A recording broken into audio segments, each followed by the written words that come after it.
우리가 1호를 통해서 주양의 비전의 선포들을 쭉 같이 했었고요. 오늘은 우리가 건축과 함께 쭉 이어내려오고 있던 말씀으로 돌아가려고 합니다. 여호수아서를 우리가 쭉 보고 있었는데요. 여호수아서 21번째 시간으로 비전을 가로막는 거인 셋이라고 하는 제목의 말씀을 전하려고 합니다. 갈렙이라고 하는 사람에게 있어서 여호수아서 14장은 어찌 보면 주인공으로 등장하게 되는 특별한 성경이라고 말할 수 있을 것 같아요. 여러분에게도 갈렙을 떠올리게 만드는 아주 유명한 성경 구절이 있죠. 찬양 때문에 더 유명해지기도 했는데 여호수아서 14장 12절의 말씀을 다 같이 한번 읽어보겠습니다. 시작. 그날에 여호와께서 말씀하신 이 산지를 지금 내게 주소서. 당신도 그날에 들으셨거니와 그곳에는 아낙 사람이 있고 그 성읍들은 크고 견고할지라도 여호와께서 나와 함께 하시면 내가 여호와께서 말씀하신 대로 그들을 쫓아내리이다 하니. 아멘. 이 산지를 내게 주소서라고 이렇게 말하고 있습니다. 이 산지라고 표현되는 곳은요, 헤브론이라고 말할 수 있는데, 이 헤브론이라고 하는 이 땅은 갈렙에게 있어서는요, 지금 내가 이곳에 있어야 되는 이유를 설명해 주는 그런 단어라고 말할 수 있어요. 모든 사람에게 똑같은 의미는 아닙니다. 헤브론이라고 얘기했을 때 누군가에겐 나와 전혀 상관없는 단어일 수 있지만 갈렙에게는 그렇지 않아요. 그의 심장을 뛰게 만들며 지금의 싸움을 당연히 나의 싸움으로 여기게 만드는 아주 강력한 이름이 이 헤브론이라고 하는 지명이라고 말할 수 있습니다. 과연 여호수아가 갈렙에게 너에게 헤브론이 무엇이냐라고 물었을 때 이때만 이 산지라고 말하며 갈렙이 헤브론을 말했을까? 전 그렇지 않았을 것 같아요. 우리 14장을 쭉 읽어보면 처음 정탐했을 때의 나이를 40세라고 이렇게 말하고 있어요. 지금은 85이 되었다 이렇게 말하고 있는데 45년간이나 헤브론이라고 하는 그 땅은 갈렙에게 있어서는 가나안을 바라보며 심장이 뛰어야 되는 이유와 같은 그런 단어가 아니었을까요? 헤브론의 이야기를 과연 몇 번이나 했을까? 주님께서 정탐꾼을 통해서 보여준 그때 곧바로 들어가는 것이 아니라 우린 광야를 돌았다는 사실을 성경을 통해서 만날 수 있는데 아마 광야를 걸으면서도 헤브론이라고 하는 그 땅은 갈렙에게 있어서는 누가 툭 치면 튀어나오는 지명이었을 것 같아요. 누군가 당신의 비전이 무엇입니까? 라고 물었을 땐 아마 갈렙은 주저없이 이야기했을 겁니다. 하나님이 내게 약속하신 헤브론이라고 하는 땅이 있습니다. 모세를 통하여 저에게 확신으로 이 말씀을 주셨고 저는 이 말씀 때문에 오늘을 살아갈 이유가 있습니다. 오늘을 걸어가야 될 이유가 있습니다 라고 말하지 않았을까요? 아마 누군가 그 45년 동안 갈렙을 툭 칠 때마다 헤브론이요 툭 칠 때마다 저에겐 약속의 땅이 있어요. 헤브론입니다. 누군가 이야기할 때마다 저에겐 가슴에 불이 되는 헤브론이라고 하는 지명이 있어요 라고 아마 말했을 것 같아요.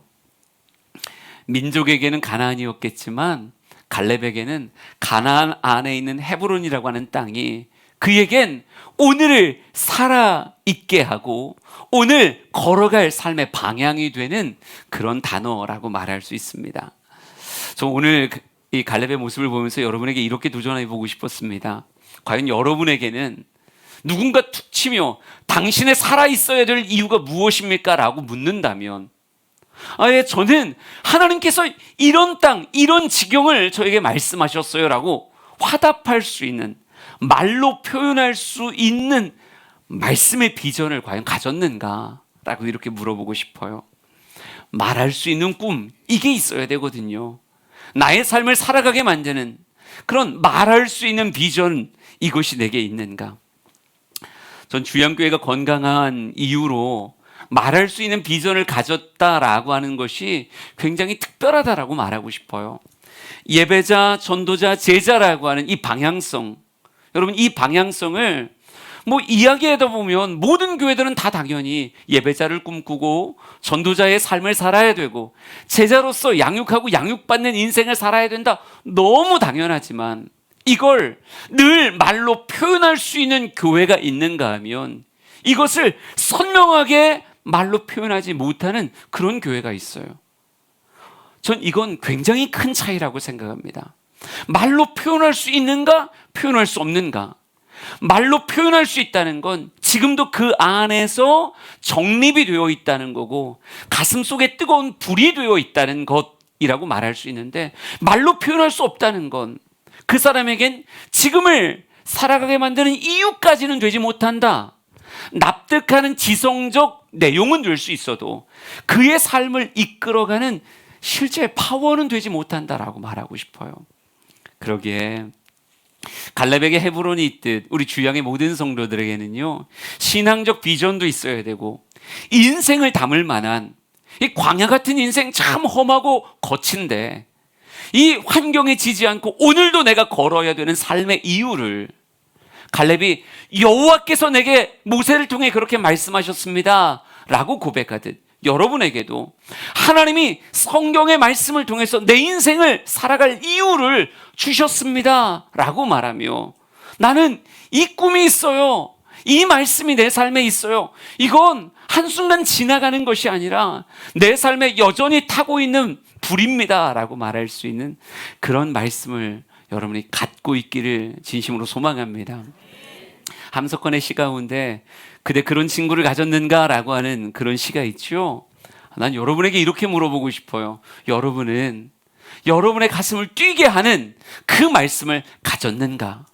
분명히 성경책 여러분에게 있고요, 설교를 참 많이 들었다는 건 제가 알겠는데, 그래서 그냥 일용할 만나로 지나가는 말씀도 있겠지만 가슴 속에 갈렙의 45년을 지탱했듯 여러분의 인생에 이 말씀은 내 말씀입니다, 이 말씀은 내 인생에 걸려있는 말씀입니다, 저는 이 말씀 갖고 오늘도 살고 있어요 라고 말할 그 말씀을 진짜 가지고 있는가? 여러분, 우리 사랑하는 모든 성도들이 성경이 하나님의 말씀이지만 이 하나님 말씀 가운데 특별히 레마로서 내 인생에 탁 새겨진 이 말씀은 누가 뭐라고 해도 내 말씀입니다, 저는 이 말씀으로 내 인생을 살아갑니다 고백할 수 있는 그 말씀을 가지게 되길 진심으로 축복합니다. 우리 성경 말씀을 한번 같이 볼까요? 이사야 41장 14절 15절입니다. 한번 같이 읽어보죠. 시작. 버러지 같은 너 야곱아, 너희 이스라엘 사람들아, 두려워하지 말라. 나 여호와가 말하노니 내가 너를 도울 것이라. 내 구속자는 이스라엘의 거룩한 이인이라. 보라, 내가 너를 이가 날카로운 새 타작기로 삼으리니 내가 산들을 쳐서 부스러기를 만들 것이며 작은 산들을 겨같이 만들 것이라. 아멘. 하나님이 이 말씀으로 저를 찾아오셨어요. 이 가운데는 이 말씀에 대해서 많이 들어본 사람들이 있을 겁니다. 제가 목양실에 이렇게 앉아 있으면요, 제 옆에도 이 말씀이 적혀져 있고, 오른편에도 적혀져 있어요. 제 등 뒤에 뒤로 돌아보면 그곳에도 켈리 글씨 쓰는 친구들이 적어준 이 이사야 41장 14절 15절의 말씀이 기록되어져 있습니다. 왜 이 말씀을 그렇게 거듭 반복해서 적어놨냐면요, 이 말씀이 저에게 있어서 목회자로 살아감에 있어서의 모든 삶의 모습이 이 안에 담겨져 있기 때문에 그래요. 어느 순간 이 말씀은 불과 같이 제 삶을 찾아왔습니다. 내가 만나야 되는 수많은 영혼들이 큰 산 작은 산 같구나. 그런데 어줍지 않은 나의 말솜씨와 재주를 가지고 그들 앞에 서 있다라고 한다면 저는 지렁이 같은, 버러지 같은 야곱일 수밖에 없다라고 말씀하시더라고요. 나에게 그럼에도 불구하고 이 사역을 감당할 수 있는 아주 중요한 비밀은 나에게 너의 구속자가 있으니 그 구속자 안에서 이가 날카로운 새 타작기계가 될 때 큰 산 작은 산들을 겨같이 부스러기같이 만들 수 있다라고 제가 목회를 할 수 있는 근간이 된 말씀이 이사야 41장의 말씀이었어요. 그래요. 지나가는 말씀도 분명히 있지만 일용할 만나가 되고 그 순간 나의 영의 양식이 되는 말씀도 있지만요, 목회에 평생에 있어서 흔들리지 않는 내 삶을 걸만한 말씀이 분명히 있더라고요. 선명한 비전이 되어지는, 목회 이렇게 해야 돼 라고 선명하게 가르쳐주는 그런 말씀. 하나만 더 소개할게요. 이사야 50장 4절의 말씀입니다. 한번 읽어볼까요? 시작. 주 여호와께서 학자들의 혀를 내게 주사 나로 곤고한 자를 말로 어떻게 도와줄 줄을 알게 하시고 아침마다 깨우치시되 나의 귀를 깨우치사 학자들 같이 알아듣게 하시도다. 아멘. 이 말씀은 제가 목사 안수를 받는 그 새벽에 받았던 말씀이에요. 큐티하고 있는데 이 본문이 눈앞에 딱 있더라고요. 그냥 지나가는 만나가 아니었어요. 저의 인생에 있어서 평생 이 말씀 붙잡고 기도하며 씨름해야 되겠구나. 말씀 사역자로 살 때 있어서 나에게 두 가지가 늘 기도의 제목이 돼야 되겠다는 아주 선명한 말씀으로 받았죠. 첫째는 학자의 귀였어요. 학자같이 알아듣게 하시도다라고 이렇게 말하고 있더라고요. 제가 목사 안수 받을 때만 해도 한참 대학원 다니고 있을 때였거든요. 교수님을 바라보면서 느꼈던 게 그거였어요. 똑같은 텍스트를 보고 있는데 교수님께서 알아듣는 그 텍스트의 의미와 내가 알아듣는 텍스트의 의미가 전혀 다르더라고요. 참 깊고도 넓고도 정말 온전하게 그 본문을 이해하는 이분에겐 귀가 열려 있구나라고 하는 생각을 했거든요. 이게 학자의 귀구나. 같은 내용을 들었다고 해서 똑같이 알아듣는 게 아니구나. 들음의 수준에 따라 전혀 다르게 들리는구나 라고 하는 것을 느낄 수 있었고요. 또 말하는 것도 마찬가지더라고요. 학자의 혀를 내게 주사라고 표현하고 있는데 곤고한 자들을 말로 어떻게 도와줄지를 알려면 학자의 혀가 있어야 된다. 요즘도 이곳저곳에서 참 많이 집회를 하고 있습니다. 겨울이고 수련회도 참 많고 신년을 시작하는 그런 부흥회들도 많은 시즌이거든요. 그런데 똑같은 하나님 말씀이지만 어떻게 표현하는가에 따라서 들리기도 하고 들리지 않기도 하는 것이 실제 현실이더라고요. 하나님, 일평생 설교자로 살아갈 때 저에게 하나님의 마음을 선명하게 알려주신 학자의 귀를 주시고 선명하게 말씀을 표현할 수 있는 학자의 혀를 주옵소서.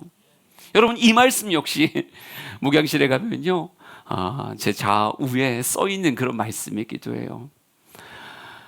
그 말씀을 가졌는가라고 이야기할 때 내 삶을 걸만한 비전으로서의 받은 하나님의 말씀이 분명히 우리의 삶에 있어야 됩니다. 하나님은요, 우리 모두에게 그 말씀을 선물하길 원하여서 성경의 말씀으로, 때로는 설교의 말씀으로 끊임없이 성도들에게 찾아가시며 인생을 걸만한 말씀을 선물하기를 원하셔요. 인생이 안전하다는 건, 인생이 바르게 간다는 건 하나님의 말씀이 그의 가슴에 영원히 사그러들지 않는 불이 돼서 인생을 걸만한 든든함으로 자리 잡고 있을 때 그 삶이 안전한 삶이요, 가치 있는 삶이요, 정말 좌우로 치우치지 않는 삶이라고 말할 수 있습니다. 여러분, 비전은 어떤 때는요, 생각보다 너무 쉽게 생길 때가 있어요. 잠자고 있는 아이들의 모습을 볼 때에도 삶의 비전이 생기기도 하고요. 때로는 친구와 이야기할 때 울창한 숲을 걷다가도 비전이 생기기도 해요. 때로는 텔레비전 볼 때에도 나도 재벌집 막내 아들이 될 거야, 이런 생각이 훅 찾아오기도 합니다.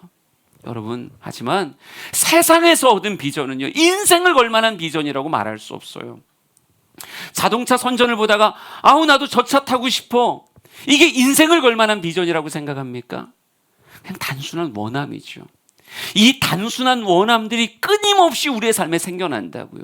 근데 이 원함만 쫓아서 인생을 살다간 인생의 골짜기에 발자국을 어지러이 찍고 살 수밖에 없게 되어져요. 그러니까 이 모든 원함을 정리하여 하나로 방향 짓게 만드는 뭐가 있어야 돼요? 분명한 하나님의 비전이, 하나님의 말씀의 비전이 있어야 된다고요. 우리 사랑하는 성도들이 갈렙에게는 여호와께서 내게 이 산지를 말씀하셨습니다라고 하는 선명한 삶의 비전이 있었듯 저에게는 또 이런 성경의 구절들이 사라지지 않게 어디를 봐도 제 컴퓨터를 딱 켜도 이 두 말씀이 딱 먼저 떠요. 그래요. 삶을 걸 만한 말씀을 그대는 가졌는가? 분명히 갈렙은 헤브론이라고 하는 것을 이야기하는데 누군가에게 툭 치며 당신의 인생을 걸 하나님의 말씀이 무엇입니까? 라고 말했을 때 저에게는 이 말씀이에요. 이 말씀은 저에게 일용할 만나를 넘어서서 제 인생을 걸 만한 말씀입니다 라고 이야기할 수 있는 그 말씀. 우리 사랑하는 성도들에게 갈렙에게 헤브론이 있듯 여러분에게도 그 말씀이 있기를 원합니다. 여러분이 무언가 표구하고 싶을 때 난 이 말씀이지 적을 수 있는, 그리고 누군가에게 선포할 수 있는, 말로 표현할 수 있는 말씀의 비전이 있기를 진심으로 축복합니다. 그리고 이 선포가 현실이 되기 위해서 오늘 성경은요, 이 헤브론을 지키고 있는 세 거인의 이야기를 성경은 묘사하고 있어요. 하나님은 우리에게 꿈을 주시고 그 꿈을 응원하신다고 이야기하면, 사단은요, 명백하게 하는 일이 하나님의 꿈을 회방하는 일이에요. 한 사람 한 사람이 진짜 하나님의 말씀에 도취되고 그 말씀으로 인생을 살아간다? 사단에겐 그게 두려운 일이라고요. 그러게 끊임없이 사단은 하나님의 꿈을 우리의 삶에서 흐리게 만들길 원하고 그 꿈을 좌절시키려고 합니다. 왜요?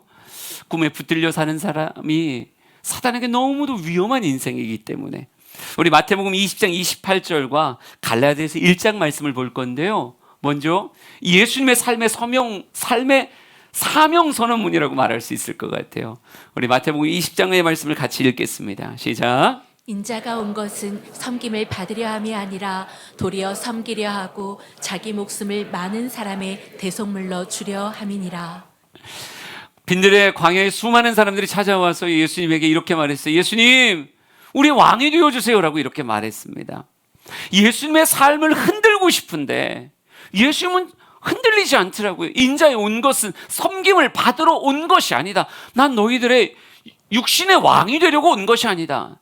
나는 섬기러 이 땅에 왔고 내 목숨을 많은 사람의 대속물로 주려 함이 나의 삶의 이유다라고 선명한 삶의 고백을 주님 가지고 계셨어요. 이런 인생이 사단에게 너무너무 무서운 인생이죠. 우리 바울의 모습을 통해서 볼까요? 갈라디아서 1장입니다. 이것도 읽어보죠. 시작. 형제들아, 내가 너희에게 알게 하노니 내가 전한 복음은 사람의 뜻을 따라 된 것이 아니니라. 이는 내가 사람에게서 받은 것도 아니요 배운 것도 아니요 오직 예수 그리스도의 계시로 말미암은 것이라. 아멘. 바울의 입술에서 계속 선포되고 흘러나오는 그 복음은 사람에게서 받은 것도 아니고 사람에게서 배운 것도 아니고 오직 예수 그리스도의 계시로 말미암은 것이다, 이렇게 말하고 있어요. 이러니까 흔들 수가 없는 거예요. 너무도 선명하게 나의 삶을 이끌어가고 있는 내 입술에서 선포되는 것은 사람에게 받은 것도 사람에게 배운 것도 아니다. 예수 그리스도의 계시로서 내게 주어진 것이다 라고 말하는, 여러분, 이런 인생이 세상을 흔든다고요. 저는 우리 주양교회 성도들을 통해 세상의 왕이 나오기를 원합니다. 세상을 흔드는 영향력의 사람들이 있었으면 좋겠어요. 근데 그 영향력은 돈으로 만드는 거 아니에요. 세상의 자리로 만드는 게 아닙니다. 오직 하나님의 말씀에 쌓여 있고 그 말씀으로 거룩히 흥분할 수 있는 사람들이 진정 세상을 흔들 수 있는 이 시대의 바울이요, 또 그 시대의 갈렙과 같은 사람이 될 수 있는 거예요. 우리 모든 사랑하는 성도들에게 이 선명한 비전이 있기를 다시 한번 축복합니다. 근데 이런 비전의 걸음을 걸을 때 사단이 얼마나 두렵겠어요. 그러니 이 걸음을 회방하기 위한 각양의 방해들을 하는데, 오늘 성경에서 보여지듯 헤브론이라고 하는 곳에는요, 아무도 없는 무주공산이 아니었어요. 그 헤브론을 지키는 세 거인의 이름이 성경에 기록되어져 있더라고요. 우리 여호수아서 15장의 말씀을 한번 같이 볼까요? 15장 14절입니다. 먼저 위에 구절부터 읽어볼게요. 시작. 갈렙이 거기서 아낙의 소생 그 세 아들 곧 세세와 아이만과 달메를 쫓아내었고, 헤브론의 옛 이름은 기럇 아르바라. 아르바는 아낙 사람 가운데에서 가장 큰 사람이었더라. 아멘. 갈렙이 실제로 헤브론으로 올라갔을 때 그 성을 지키는 세 아들을 만나게 됩니다. 세세와 아이만과 달메라고 이렇게 말하고 있어요. 이름들은 되게 예쁘죠. 아이만, 달메, 세세. 왠지 딸들에게 붙여줄 것 같은 그런 이름이지만 실제는요, 헤브론의 옛 이름은 기럇 아르바라. 아르바는 아낙 사람 가운데에서 가장 큰 사람이었다, 이렇게 말하고 있어요. 아낙 자손 자체가 거인족인데 거인족에서도 가장 큰 용맹한 장수들의 이름이 셋의 아이만 달메였다 이렇게 말하고 있고요. 그들이 어디에 있다고요? 예, 그 헤브론 산지를 지키는 자들로서 그곳에 버티고 있었다라고 말하고 있어요. 갈렙은 그곳에 올라갔을 때 이 세 거인과의 전쟁을 피할 수 없었습니다. 여러분, 말씀이 현실이 되는 길은 결코 그저 평탄한 길이 아니에요. 말씀이 현실이 되는 길은 때로는 이 싸움을 싸워야만 되는 거인족과의 싸움이라고 이렇게 말할 수 있습니다. 예배자, 전도자, 제자, 말로 늘 선포하지만요, 예배자의 교회 문화를 만들고 전도자의 문화를 만들고 제자의 문화를 만드는 건 절대 쉽지 않더라고요.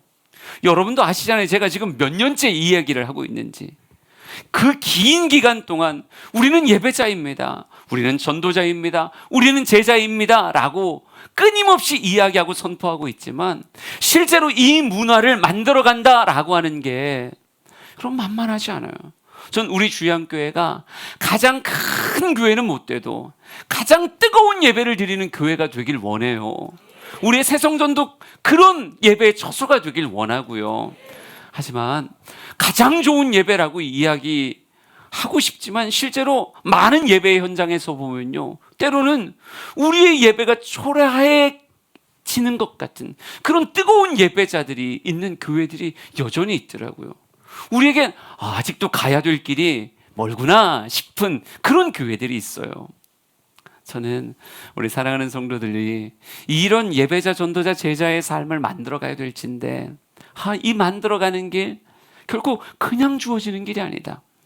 오늘도 진정한 예배를 드리기 위해서, 한 영혼을 위한 섬김의 전도자가 되기 위해서, 정말 말씀으로 양육받고 양육하는 그런 제자의 문화가 만들어지기 위해서 정말 치열하게 싸워야 되는구나.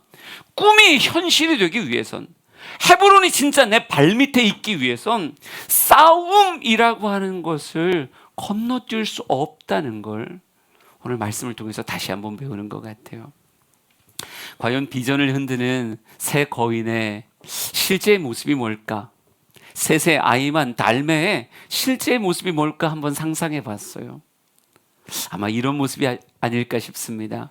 우리 비전을 흔드는 새 거인은 이런 모습일 거예요. 첫째는 아마 의심의 거인이라고 말할 수 있지 않을까요? 사단은 받은 말씀을 의심하게 만들어요. 진짜 이 말씀인가? 분명히 그때 은혜가 됐고 불이 됐는데 사단은 서둘러 이 불을 끄길 원한다고요. 이 불을 끄기 위해서 가장 먼저 하는 게 뭐냐면요, 물음표를 새겨주는 거예요. 진짜 하나님이 나에게 그렇게 말씀하셨나? 하나님이 정말 그렇게 말씀하신 거 맞아? 이거 내 생각 아닐까? 자, 하나님이 내게 주신 말씀 맞는가? 수많은 물음표를 또 찍고 또 찍고 또 찍게 만들면서 우리를 의심하게 만든다고요. 근데 이 의심의 나락에 들어가기 시작하면 어느 순간 뜨거웠던 가슴이 식게 되고요, 내가 붙잡았던 말씀을 놓치게 되어져요. 히브리서 3장 12절 말씀, 또 야고보서 1장의 말씀을 한번 읽어보겠습니다. 같이 읽어볼까요? 시작. 형제들아, 너희는 삼가 혹 너희 중에 누가 믿지 아니하는 악한 마음을 품고 살아계신 하나님에게서 떨어질까 조심할 것이요, 오직 믿음으로 구하고 조금도 의심하지 말라. 의심하는 자는 마치 바람에 밀려 요동하는 바다 물결 같으니 이런 사람은 무엇이든지 주께 얻기를 생각하지 말라. 두 마음을 품어 모든 일에 정함이 없는 자로다. 아멘. 금요 예배를 영상으로 쭉 같이 했습니다. 영상으로 쭉 보면서 우리 아이들이 뜨겁게 찬양하고 예배하는 모습도 보았고, 프리즘 수련을 통해서 은혜 받았던 두 친구, 예준이와 하민이가 앞에서 간증하는 것도 잘 들었어요. 얼마나 마음에 은혜가 되고 기쁨이 되든지, 수련회 갈까 말까 고민하던 친구들이 가서 주님이 저에게 이렇게 찾아오셨고요, 저의 마음을 이렇게 뜨겁게 하셨고, 제가 앞으로 이렇게 살아야 된다라고 하는, 이런 신앙생활을 해야 된다는 도전을 받았어요 라고 이야기하는데, 여러분 바라보면서 얼마나 가슴이 행복하고 따뜻하든지, 내가 그곳에 있었으면 정말 안수를 해도 10번도 더 해야 되겠다, 막 이런 생각이 들 만큼 마음이 행복했었어요. 여러분, 그런데 이제 그 친구들은 나름 의심과의 또 다른 싸움을 싸워야 된다니까요. 분명히 하나님이 말씀으로 찾아오셨고 분명히 그 가슴을 뜨겁게 하며 결단으로 찾아오셨는데 사단은요, 정말 예준이가, 하민이가 정말 그렇게 살아갈까 봐 두려워요. 그러니 그의 마음에 뭐라고 자꾸 속삭이는 거야? 아니야, 네 생각이야. 네가 혼자 그렇게 생각한 거야. 아니 1200명을 놓고 설교를 했는데 왜 그게 너에게 주신 말씀이라고 생각해? 아니야, 그냥 지나가는 거야. 그건 너에게 주신 말씀이 아니야. 여러분, 아까 성경에 이런 말씀이 있어요. 누가 믿지 아니하는 악한 마음을 품어 살아계신 하나님에게서 떨어질까 조심할 것이다, 이렇게 말하고 있어요. 하나님은 말씀으로 찾아왔는데 하나님이 떠나시는 게 아니라요, 우리가 의심함으로 그 하나님에게서 떨어져 나가는 것이라고 이야기하고 있다고요. 이미 찾아오신 주님은 절대 떠나지 않으세요. 내가 믿음으로 붙잡고 있으면 그 하나님과 나는 같이 걷는 거라고요. 갈렙은 처음에 불이 됐던 그 말씀 붙잡고 45년을 기도하며 선포했을 때 하나님은 그와 함께 광야를 걸었고 함께 가나안으로 입성한 거예요. 지금 함께 헤브론을 바라보고 있는 거예요. 의심하는 자는 하나님에게서 떨어지지만 믿음을 가진 자는 하나님과 여전히 진행형으로 함께하는 겁니다. 야고보서는 이렇게 말해요. 오직 믿음으로 구하고 조금도 의심하지 말라. 의심하는 자는 마치 바람에 밀려 요동하는 바닷물결 같으니 이런 사람은 무엇이든지 주께 얻기를 생각하지 말라. 왜 얻지 못하는 거예요? 어느 순간 믿음으로 마음이 요동치고 있기 때문에 그런 거예요. 의심으로 요동하니까 그 말씀이 현실이 되어 열매 맺는 걸 못 만나게 되어지는 거예요. 그러기에 우리 사랑하는 성도들은 믿음으로 구할 수 있어야 되는 거예요. 여러분, 기도라는 게 왜 이렇게 중요한지 아세요? 기도할 때 그 불이 여전히 타오르게 만들어요. 받은 말씀을 여전히 기도 가운데 선포할 때 지워지지 않는다고요. 이사야의 그 말씀은 저에게 있어서는 컴퓨터를 볼 때에도, 주위를 볼 때에도, 누군가에게 당신이 받은 말씀이 무엇입니까? 라고 말할 때도 늘 또 선포되고 또 선포되고요. 기도할 때 역시 제 아이패드에 있는 기도의 제목 가운데 늘 말씀이 먼저 적혀져 있어요. 다시 한번 읽고 출발하는 거예요. 아, 하나님이 나에게 이렇게 찾아오셨고 이 말씀으로 내게 오셨어. 여러분, 기도할 때마다 뭐예요? 다시 새로워지고 다시 뜨거워진다고요. 아, 맞아, 이런 목회해야 돼. 나 혼자는 아무것도 안 되는 거야. 나 혼자는 그저 버러지 같은 야곱이지만 하나님이 함께 하실 때 이가 날카로운 새 타작기가 되는 거야. 학자의 혀와 학자의 귀를 가지고 목회하는 사람이 되어야 돼. 여러분, 기도하고 선포하고 믿음으로 구할 때 우리는 의심이라고 하는 거인을 이길 수 있는 겁니다. 우리 사랑하는 성도들이 의심하지 않았으면 좋겠어요. 세상 사람들은 우리가 믿음 굉장히 좋은 줄 알고 자꾸 우리에게 신자 그러잖아요. 믿는 사람 막 우리에게 믿음 진짜 좋은 줄 알고. 전 그 말이 사실이 되었으면 좋겠습니다. 우리가 의심자가 되지 않았으면 좋겠고요, 신자가 되어지길 진심으로 축복합니다. 그래요, 의심의 거인이 헤브론 성을 지키고 있어요. 지지 말고 이겨내기를 축복합니다. 또 하나의 거인의 이름을 아이만이 아니라 전 이렇게 적었어요. 게으름의 거인이다 라고 말하고 싶어요. 게으름은 언젠간이라고 하는 말로 자꾸 미루게 만들어요. 예. 언젠가는 하겠지, 언젠가는. 근데 우리가 놓치지 말아야 되는 건요, 하나님은 순종의 사람과 함께 일하신다는 거예요. 미루어두며 어떻게 되겠지라고 하는 사람에게 이루어지는 것이 아니라 지금 아멘 하고 한 걸음을 걸을 수 있는 사람에게 함께 하시며 그 역사가 이루어지게 하신다라고 하는 거죠. 우리가 여호수아서를 통해서 얼마나 많은 이야기들을 나눴었습니까? 여호수아서에는요, 요단강의 갈라짐도 써 있고 여리고의 무너짐도 있고요, 아이성을 정복하는 이야기도 있고, 뭐 남부왕들 북부왕들 싸우는 이야기도 잔뜩 기록되어져 있어요. 근데 모든 이야기의 패턴을 보라고요. 여러분, 요단강 이스라엘 백성들의 능력으로 건넌 거예요? 아니요, 배 한 척 만들지 않았다니까요. 물 한 바가지 퍼내지 않았어요. 그럼 여리고는 어떻게 무너졌습니까? 여리고도 하나님의 온전한 능력으로 무너졌죠. 그저 소리 지르고 순종하여 돌았을 때 와르르 무너지는 여리고의 성벽을 보게 되었습니다. 여러분, 그런데 그 걸음걸음 하나님이 하셨지만 하나님이 어떨 때 행하셨는가 하는 것을 보라고요. 이스라엘 백성들이 믿음으로 발을 그 요단강에 집어넣었을 때, 법궤를 맨 제사장들이 발을 요단강에 집어넣었을 때 물이 갈라지기 시작했고요. 그들이 믿음으로 여리고성을 돌고 크게 함성을 지를 때 여리고의 그 두꺼운 성벽이 무너내려지기 시작했다고요. 하지만 하나님께 묻지 않고 했던 아이성의 전쟁 가운데 하나님 침묵하시던데요. 하나님 아무것도 행하지 않던데요. 하나님께 물으며 하나님을 존중하며 삶을 살아갈 때 하나님은 지금입니다 라고 말하며 순종의 걸음을 걸을 때 하나님의 도우심과 능력의 역사가 그들의 삶에서 그대로 나타나더라는 거죠. 오늘도 마찬가지예요. 어떻게 되겠지? 하나님이 알아서 하시겠지? 여러분은 가만히 있고 그저 되어지길 원한다면 여러분은 아이만 같은 게으름의 거인에 분명히 막히게 될 거예요. 계속 내일로, 다음으로, 언젠가는 이라고 하는 말로 삶의 비전을 밀어내고 있다면 여러분은 그 성취를 보지 못하게 될 것입니다. 하나님은 순종하는 자와 함께 하세요. 우리 고린도후서 9장 10절, 잠언 20장 4절 말씀을 한번 읽어보겠습니다. 시작. 심는 자에게 씨와 먹을 양식을 주시는 이가 너희 심을 것을 주사 풍성하게 하시고 너희 의의 열매를 더하게 하시리니 게으른 자는 가을에 밭 갈지 아니하나니 그러므로 거둘 때에는 구걸할지라도 얻지 못하리라. 아멘. 심는 자에게 씨와 먹을 양식을 주신다. 심는 자에게 씨와 먹을 양식을 주신다. 게을러 밭 갈지 아니하는 자에게는요, 아무리 거둘 때 추수 때가 되어도 그는 얻지 못할 것이다 라고 이야기하고 있어요.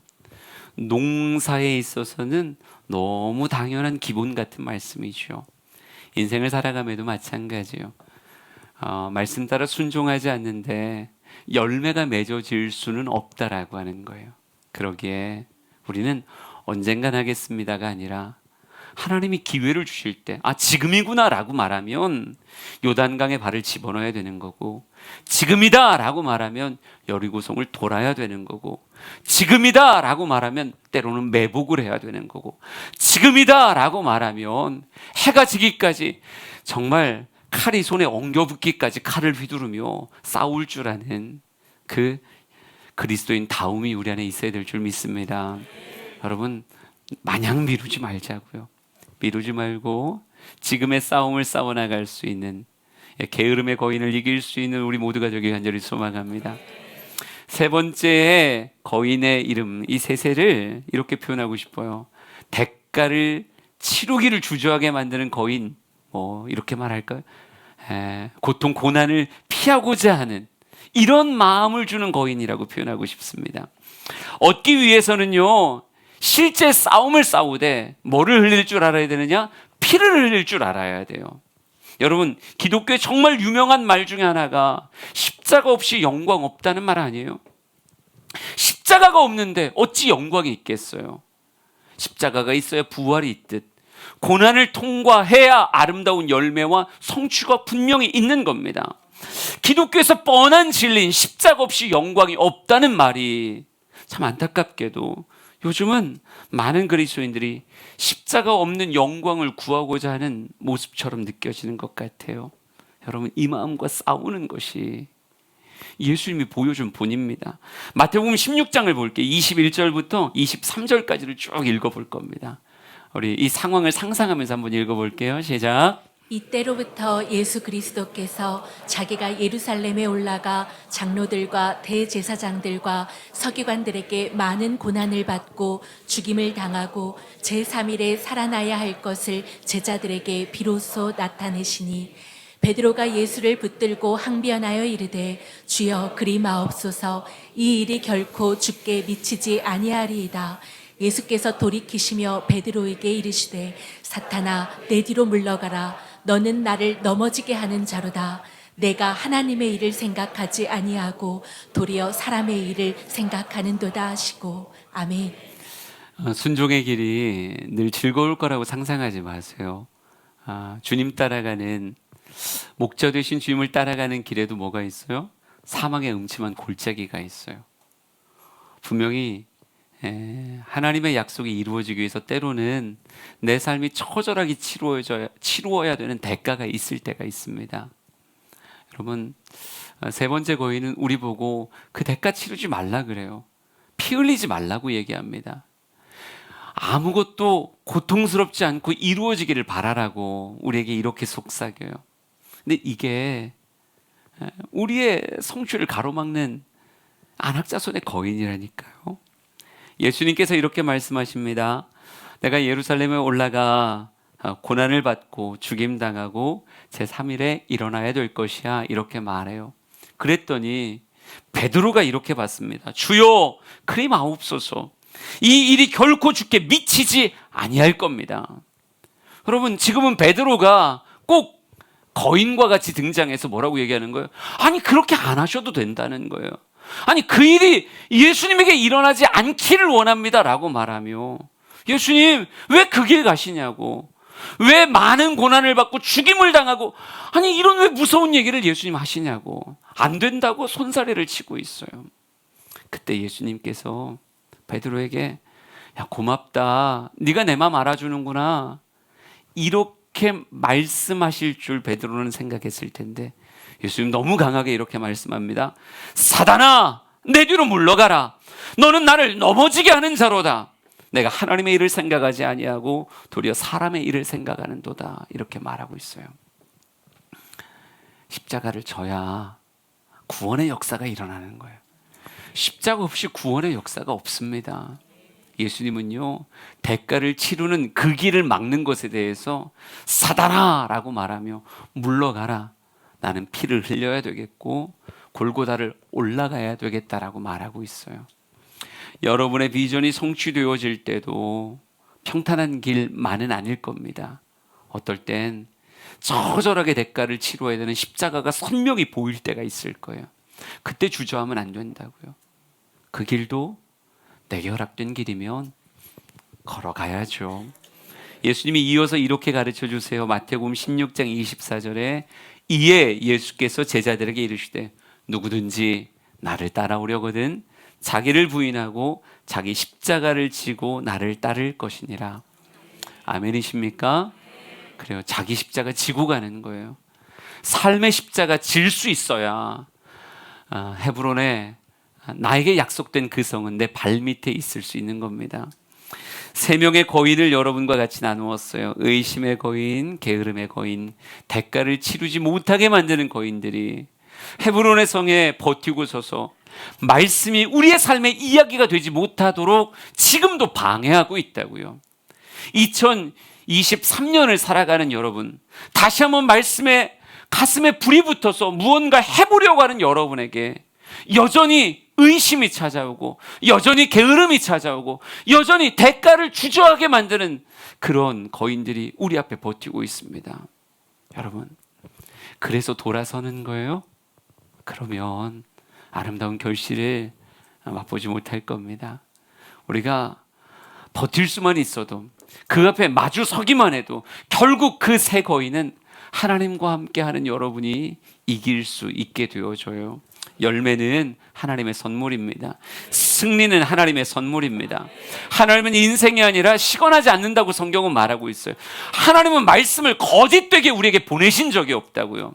하나님의 말씀은 우리의 삶에 얼마든지 예가 되고 하나님의 말씀은 속히 달려 그 일을 이루시며 우리의 삶에 까닭없이 찾아오지 않았음을 삶에 맺어진 열매로 확인시켜 줄 것입니다. 여러분, 겁내지 말고요, 헤브론을 향해 올라가시라고요. 새 거인이 아무리 버티고 있어도 올라간다면 내가 하나님과 연결되어져 있게 하나님은 내 삶에 열매를 맺게 하실 겁니다. 우리 마지막으로 요한복음 15장 4절 5절 말씀 마지막으로 읽습니다. 같이 읽죠. 시작. 내 안에 거하라 나도 너희 안에 거하리라. 가지가 포도나무에 붙어 있지 아니하면 스스로 열매를 맺을 수 없음 같이 너희도 내 안에 있지 아니하면 그러하리라. 나는 포도나무요 너희는 가지라. 그가 내 안에 내가 그 안에 거하면 사람이 열매를 많이 맺나니 나를 떠나서는 너희가 아무것도 할 수 없음이라. 아멘. 내 안에 거하라. 나도 너희 안에 거하리라. 우리가 말씀을 붙잡고 주님 안에 거하면 주님도 내 안에 거하십니다. 우리 사랑하는 모든 성도들의 2023년이 주님과 함께 말씀이 현실이 되는 복을 누리길 진심으로 축복합니다.